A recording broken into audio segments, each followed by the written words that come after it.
बिना किसी सूचना के एक लेटर निकाल दिया गया और हमारी सेवा समाप्त कर दी गई।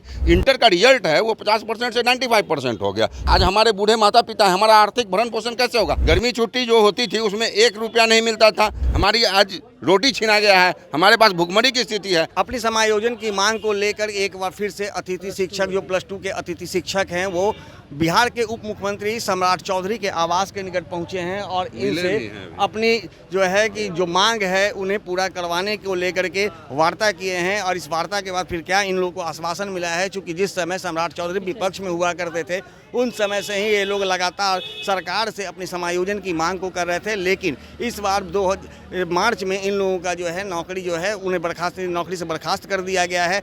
6 वर्षों तक इन लोगों ने लगातार सेवा दी है, उसके बाद इन्हें बर्खास्त कर दी गई है। तो अब समायोजन की मांग को लेकर के जिस तरह से सम्राट चौधरी पूर्व में विपक्ष में थे तो उनके द्वारा जो आश्वासन दिया गया था, तो अब जब उप मुख्यमंत्री हैं, उप मुख्यमंत्री बनने के बाद अब ये लोग यहाँ पहुँचे हैं। इनसे क्या कुछ वार्ता हुई है, इनसे जानते हैं। सर, क्या आप लोग सम्राट चौधरी से मुलाकात हुई? जी, अभी मुलाकात हुई। हम लोग की संख्या मात्र बिहार में 4257 है और हम लोग 6 साल से कार्यरत थे। 31 मार्च 2024 को कन्हैया प्रसाद श्रीवास्तव के द्वारा बिना किसी सूचना के एक लेटर निकाल दिया गया और हमारी सेवा समाप्त कर दी गई।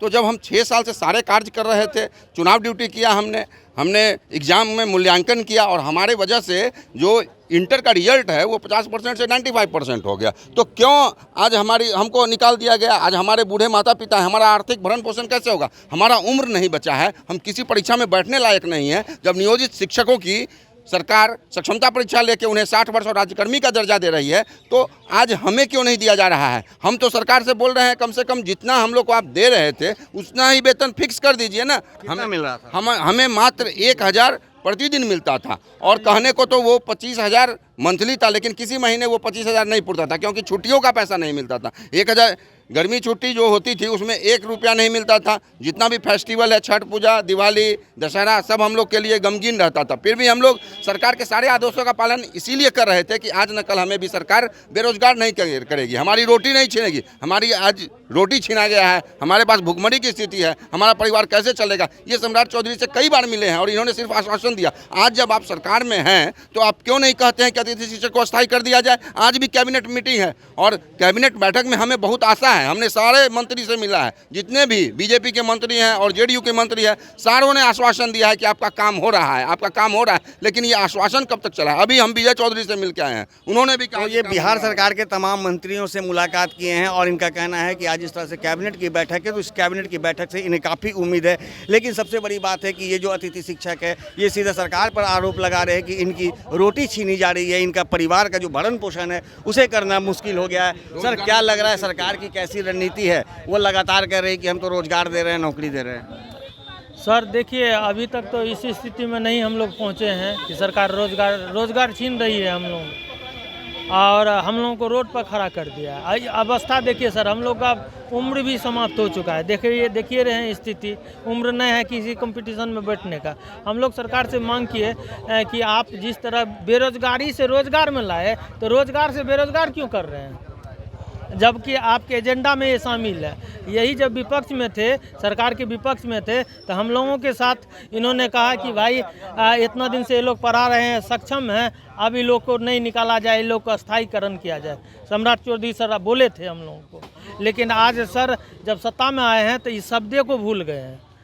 क्या कुछ लग रहा है सर? सरकार कह रही है कि हम रोजगार दे रहे हैं, कह रही है सर, लेकिन हम लोग को तो हटा दिया गया। लेकिन मुझे पूरा विश्वास है नीतीश कुमार सर से कि हमारी बातों को अगर उन तक पहुंच जाएगा तो ज़रूर हमारी सुनेंगे, क्योंकि 6 साल से लगातार हम लोग विद्यालय में काम किए हैं और अच्छे काम किए हैं। उसका रिजल्ट ये रहा कि जब 75 और 76% बिहार बोर्ड का और इंटर बोर्ड में रहता था, जब से हम लोग साइंस और इंग्लिश में जब विषय में बहाल हुए तो सीधे 95 और 98% आने लगा रिजल्ट। तो इसका मतलब है कि हम लोग अच्छे काम किए हैं, तभी तो बेहतर रिजल्ट। इस बात को नंदकिशोर सर जो है शिक्षा विभाग में वो खुद एक्सेप्ट भी किए थे कि नहीं, अतिथि शिक्षकों के वजह से आज हमारे बिहार का एजुकेशन पॉलिसी ऊपर गया है। तो फिर हम लोग सक्षम टीचर हैं सर, तो क्यों हटा दिया गया? एजुकेशन पॉलिसी ऊपर गया है लेकिन शिक्षक नीचे आ रहे हैं। शिक्षक तो बहुत नीचे ही आ गए हैं। कहना यह है, हम अपने सरकार से कहना चाहेंगे कि बाहर वाले को नौकरी और बिहार वाले को टोकरी क्यों देना चाह रहे हैं? हम लोग 6 साल अतिथि शिक्षक के रूप में पढ़ाएं विद्यालय में, अब जा कर के हम लोग बाहर में टोकरी जो है ढोएं।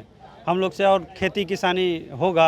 एक चीज़ बताइए, आप लोग अतिथि शिक्षक हों, चाहे किसी भी विभाग की अगर हम बात कर लें, अनुबंध पर लोगों को रखा जाता है, लेकिन बाद में उन्हें हटा दिया जाता है और कहा जाता है कि अब नहीं बहाली आएगी। सरकार की ये कैसी पॉलिसी है? क्यों? अगर अनुबंध पर जो लोग कार्य कर रहे हैं, चाहे उनका कॉन्ट्रैक्ट कितनों भी साल का हो, अगर वो काम में सक्षमता है तभी वो काम ले रहे हैं सरकार, तो आखिर सरकार की ये कैसी नीति है कि आप पहले कॉन्ट्रैक्ट पे बहाल करते हैं, जब आपकी उम्र खत्म होने लगती है तो आप उसे हटा देते हैं, फिर नई बहाली लाती है? आखिर ऐसा सरकार की कौन सी पॉलिसी है? क्या समझ में आता है आज के युवाओं को?